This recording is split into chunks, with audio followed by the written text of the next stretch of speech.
Marhaban from Egypt. So today's video ay araw-araw na ganap ng aking buhay bilang isang OFW dito sa Egypt.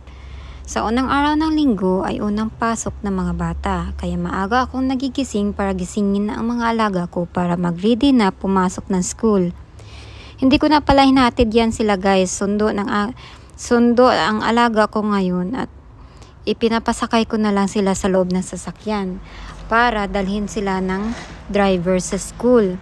Dahil sabi nga ng alaga ko, malaki na siya at kasama naman niya ang kapatid niya. Kaya after nilang umalis, nag-umpisa na ako maglinis ng kwarto. At pati nga yung living room. Kasi nga guys, tulog pa ang amo ko. Kaya mga 12 o'clock pa yan siya magigising at lilinisan ko yung kwarto niya.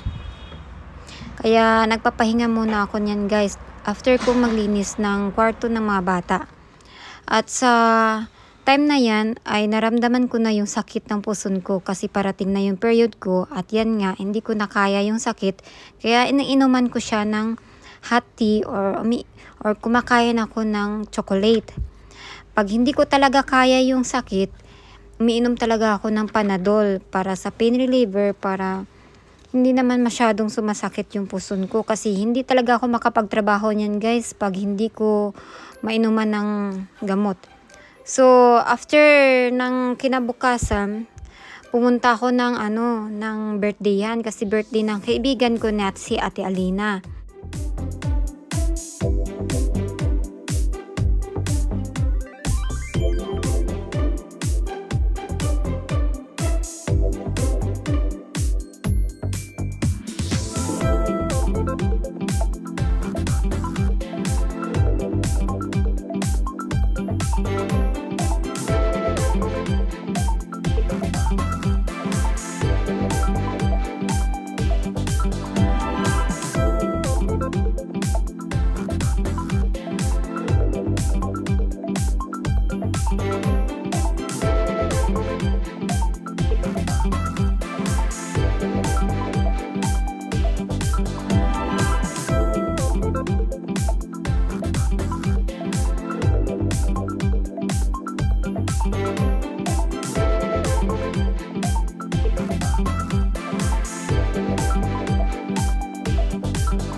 Ayun na guys, yung mga alaga ko hinatid na.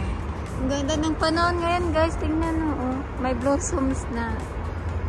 Ayun, color pink. Ayan, color pink guys. Yun naman, sobrang ganda din. Color red. Orange or red.